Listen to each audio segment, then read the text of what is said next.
ನೀವು ಕಳೆದ ದಿನಗಳಿಂದ ನೋಡ್ತಾ ಇದ್ದೀರಾ ಎಲ್ಲ ಕಡೆ ಪೇಟಿಎಂ ನ್ಯೂಸ್ ಹೌದಲ್ವಾ? ಪೇಟಿಎಂ ಎಲ್ಲ ಕಡೆ ಪೇಟಿಎಂ ಬಗ್ಗೆನೇ ನೋಡ್ತಾ ಇದ್ದೀರಾ.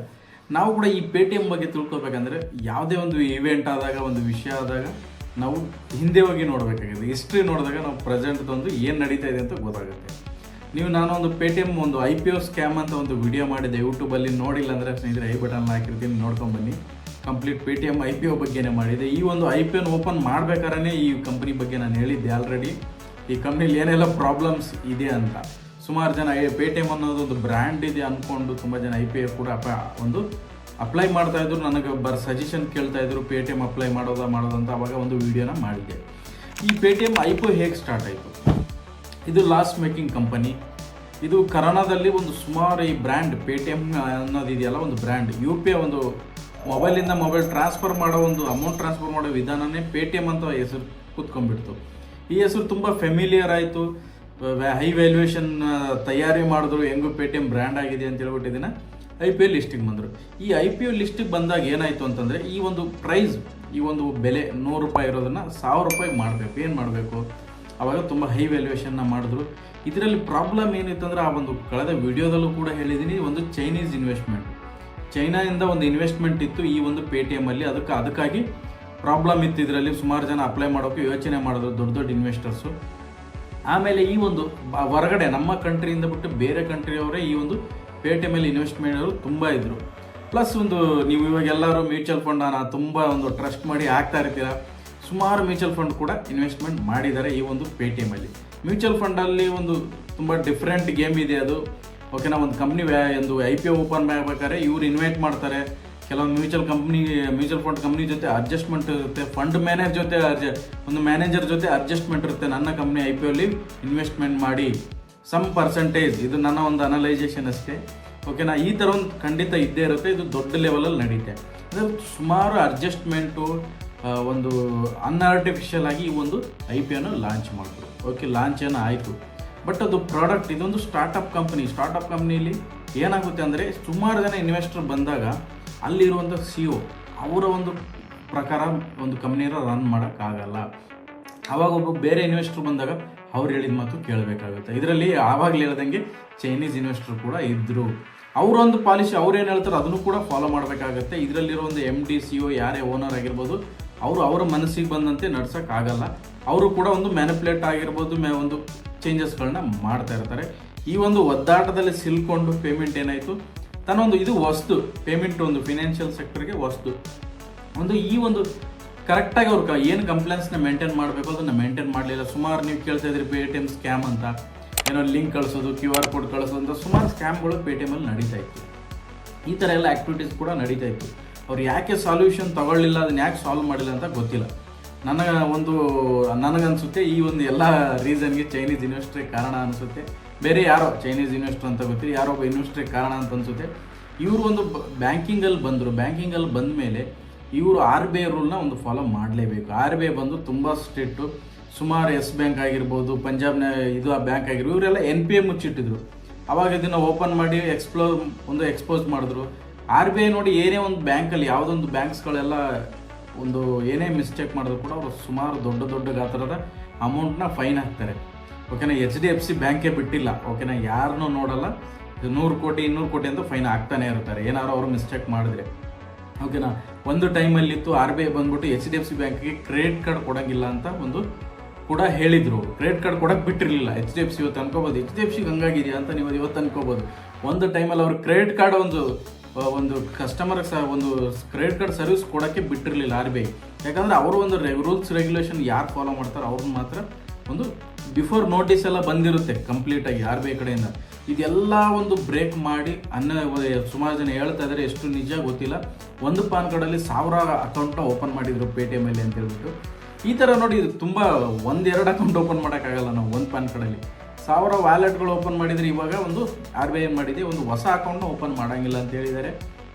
ಹಾಗಾಗಿ ಇದು ತುಂಬ 20% 10% ಲೋವರ್ ಸರ್ಕಿಟ್ ಕೂಡ ಆಗ್ತಾಯಿದೆ.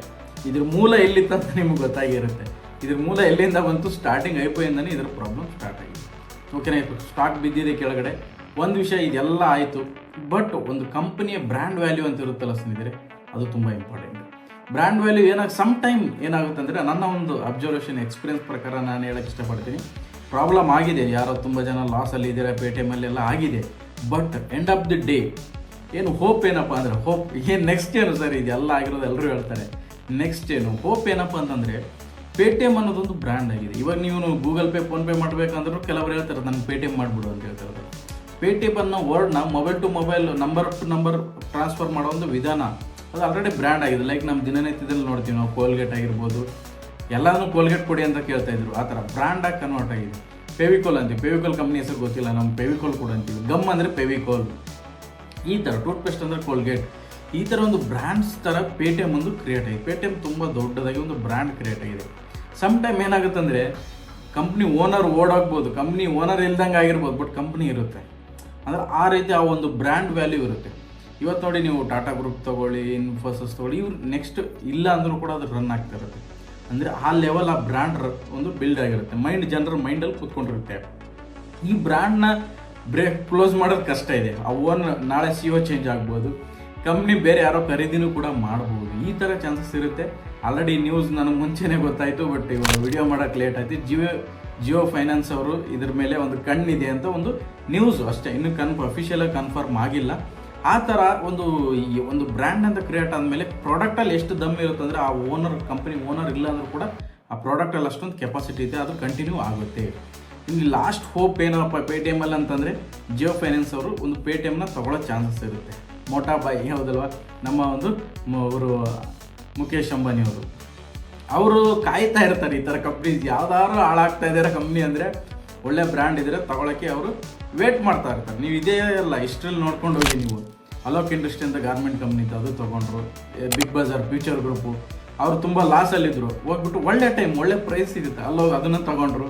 ಈ ಥರ ಅವ್ರ ಹತ್ರ 100-500 ಕಂಪ್ನಿ ತೊಗೊಂಡಿದ್ದಾರೆ. ಈ ಥರ ಒಂದು ಬ್ರ್ಯಾಂಡ್ ಇರೋ ಕಂಪ್ನಿ ಆಗಿರ್ಬೋದು, ಅಲ್ಲಿ ರನ್ನಿಂಗ್ ಆಗೋ ಕಂಪ್ನಿ. ಅದಕ್ಕೆ ನೋಡ್ಬೋದು ಜಿಯೋ ಫೈನಾನ್ಸಲ್ಲಿ ಒಂದು ದೊಡ್ಡ ಅಪ್ಮೂವ್ ಇದೆ. ಒಂದು ಬರೀ ನ್ಯೂಸ್ಗೋಸ್ಕರ ಹೋಗಿರೋದು, ಪ್ರಾಪರ್ ಅಫಿಷಿಯಲಾಗಿ ಯಾವುದೇ ಥರದ ಒಂದು ನ್ಯೂಸ್ ಇಲ್ಲ. ಹಾಗಾಗಿ ಬೈ ನ್ಯೂಸ್ಗೋಸ್ಕರ ಜಿಯೋ ಫೈನಾನ್ಸ್ ಹೋಗಿರುತ್ತೆ. ತುಂಬ ಖುಷಿ ಪಡೋಕ್ಕೆ ಹೋಗಬೇಡಿ. ಇವೆಲ್ಲ ಏನೇ ಖರೀದಿ, ಅಗ್ರಿಮೆಂಟು, MOU ಏನಾದರೂ ಕೂಡ ಅದಕ್ಕೊಂದು ಟೈಮ್ ಅಂತ ಇರುತ್ತೆ, ಟೈಮ್ ತೊಗೊಳುತ್ತೆ. ನಾಳೆಯಿಂದನೇ ಏನು ಮ್ಯಾಜಿಕ್ ಅಂತೂ ಆಗೋದಿಲ್ಲ. ಆ ಥರ ಪೇಟಿಎಮ್ಗೆ ಒಂದೇ ಒಂದು ಲಾಸ್ಟ್ ಚಾನ್ಸ್ ಏನಿದೆಯಪ್ಪ ಅಂದರೆ, ಯಾರಾದರೂ ಅಕ್ವೈರ್ ಮಾಡೋದು. ತುಂಬ ದೊಡ್ಡ ಕಂಪನಿಗಳು ಅಕ್ವೈರ್ ಇದರಲ್ಲಿ ಪೊಸಿಷನ್ನ ತೊಗೊತಾ ಇದ್ದಾರೆ. ಅವ್ರು ಯಾವುದೇ ರೀತಿ ನಮ್ಮ ಥರ ಒಂದು ಸ್ಟಾಕಲ್ಲಿ ನಾನು ಇವತ್ತು ನಾಳೆ ಮಾರೋಣ ಅಂತ ಆ ವಿಧಾನಕ್ಕೋಸ್ಕರ ತಗೊತಲ್ಲ. ಆ ಕಂಪ್ನಿಲಿಂದ ಅವ್ರೇನಾದರೂ ಒಂದು ಫೈನಾನ್ಷಿಯಲ್ ಸೆಕ್ಟರ್ಲಿ ಒಂದು ಕಂಪ್ನಿಯಿಂದ ಬೆನಿಫಿಟ್ ಮಾಡ್ಕೊಳ್ಳೋಣ ಅಂತ ಅರ್ಥ ಅಷ್ಟೇ. ಅವರೆಲ್ಲ ಬಂದ್ಬಿಟ್ಟು ನಿಮಗೇನೋ ಸ್ಟಾಕ್ ಇವತ್ತು ನಾಳೆ ಜಾಸ್ತಿ ಆಗುತ್ತೆ ಮಾರೋಣ ಅಂತ ಅಲ್ಲ.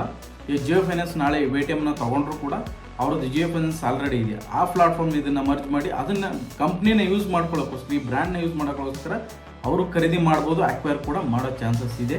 ಇನ್ನು ಅಫಿಷಿಯಲ್ ನ್ಯೂಸ್ ಯಾವುದೇ ಥರದ್ದು ಇಲ್ಲ. ಈ ಥರ ಆಗಿ ಈ ಒಂದು ಕಂಪ್ಲೀಟ್ ಪೇಟಿಎಮ್ದ ಒಂದು ಪ್ರೊಸೆಸ್ ಇಲ್ಲಿವರೆಗೂ ನಿಂತಿದೆ. ಲಾಸ್ಟ್ ಪೊಸಿಷನ್ ಅದೇ ಇದೆ. ಇಲ್ಲ ಅಂದರೆ ಅವ್ರು ಏನು ಮಾಡ್ಬೋದು ಅಂದರೆ, ಬೇರೆ ಬ್ಯಾಂಕ್, ಇವರು ಒಂದು ಬ್ಯಾನ್ ಮಾಡಿದ್ದಾರೆ ಬ್ಯಾಂಕಿಂಗು, ಬೇರೆ ಬ್ಯಾಂಕ್ ಜೊತೆ ಟೈಅಪ್ ಆಗಿ. ನೀವು ನೋಡ್ತಾ ಇರ್ಬೋದು, ಕ್ರೆಡಿಟ್ ಕಾರ್ಡ್ಗಳಿರುತ್ತೆ, ಬಜಾಜ್ RBL ಸೇರಿ ಒಂದು ಕ್ರೆಡಿಟ್ ಕಾರ್ಡ್ನ ಮಾಡ್ಕೊಂಡಿರ್ತಾರೆ. ಆ ಥರ ಪೇಮೆಂಟ್ ಗೇಟ್ವೇನ ಚೇಂಜಸ್ ಮಾಡ್ಕೋಬೋದು. ಪೇಟಿಎಮ್ ಬ್ಯಾಂಕ್ ಲೈಸೆನ್ಸ್ ಇದೆ, ಬೇರೆ ಯಾವುದೋ ಒಂದು ಬ್ಯಾಂಕ್ಗೆ ಟೈಅಪ್ ಆಗಿ, ಫೈನಾನ್ಷಿಯಲ್ ಸರ್ವಿಸ್ ಟೈಅಪ್ ಆಗಿ ಕೂಡ ಇದನ್ನು ಕಂಟಿನ್ಯೂ ಮಾಡ್ಬೋದು. ಸದ್ಯಕ್ಕಂತೂ ಸ್ಟಾಕಲ್ಲಿ ತುಂಬಾ ಫಾಲ್ ಆಗ್ತಾ ಇದೆ. ಯಾರೋ ತೊಗೊಳ್ಳೋರಿದ್ರೆ ಅವಾಯ್ಡ್ ಮಾಡಿ. ಏನಾದರೂ ಇನ್ ಕೇಸ್ ಜಿಯೋ ಫೈನಾನ್ಸನ್ನು ಅಕ್ವೈರ್ ಮಾಡಿದ್ರೆ ಇದರಲ್ಲಿ ಮತ್ತೆ ವಾಪಸ್ ರಿವರ್ಸಲ್ ಆಗೋ ಚಾನ್ಸಸ್ ಇರುತ್ತೆ. ಓನ್ಲಿ ಚಾನ್ಸಸ್ ಹೇಳ್ತಾ ಇರೋದು. ಅಲ್ಲೂ ಕೂಡ ಈ ಒಂದು ಯೂಸ್ಫುಲ್ ಆಗ್ತಾ ಇದೆಯಾ ಅವ್ರು ಅಕ್ವೈರ್ ಮಾಡಿರೋದಂತ ನೋಡಿ, ಸ್ಟಾಕಲ್ಲಿ ಅದು ರಿಫ್ಲೆಕ್ಟ್ ಕಾಣಿಸ್ತಾ ಇದೆ ಅಂತ ನೋಡಿ ನಾವು ಎಂಟ್ರಿ ತೊಗೋಬೇಕಾಗುತ್ತೆ. ನಾನು ಹೇಳ್ತೀನಿ, ಹೊಸದಾಗಿ ಲಿಸ್ಟಿಂಗ್ ಆಗಿರೋ IPO ಲಿಸ್ಟಿಂಗ್ ಆಗಿರೋ ಕಂಪ್ನಿನ ಅವಾಯ್ಡ್ ಮಾಡಿ. ಯಾಕಂದರೆ ಅವ್ರು ಹಿಂದೆ ಮುಂದೆ ಗೊತ್ತಿರಲ್ಲ, ಒಂದು ಸ್ಟಾಕ್ ಮಾರ್ಕೆಟ್ ಬಂದ ಮೇಲೆ ಅವ್ರ ಬಂಡವಾಳ ಏನಂತ ಗೊತ್ತಾಗುತ್ತೆ ಸ್ನೇಹಿತರೆ. ಇಷ್ಟು ಹೇಳ್ತಾ ಇವತ್ತಿನ ಒಂದು ಪೇಟಿಎಮ್ ಎಲ್ಲಿಂದ ಹೇಗೆ ಯಾವ ಥರ ಈ ಪರಿಸ್ಥಿತಿ ಬಂತು ಅಂತ ಅರ್ಥ ಆಗಿದೆ ಅಂದ್ಕೊತೀನಿ. ಇಲ್ಲಿಗೆ ಈ ಒಂದು ವಿಡಿಯೋನ ಮುಗಿಸ್ತಾ ಇದ್ದೀನಿ. ನೆಕ್ಸ್ಟ್ ವಿಡಿಯೋ ಇದೇ ಥರ ಇಂಟ್ರೆಸ್ಟಿಂಗ್ ವಿಡಿಯೋಲಿ ಸಿಕ್ಕನ ಸ್ನೇಹಿತರೆ. Thank you for watching.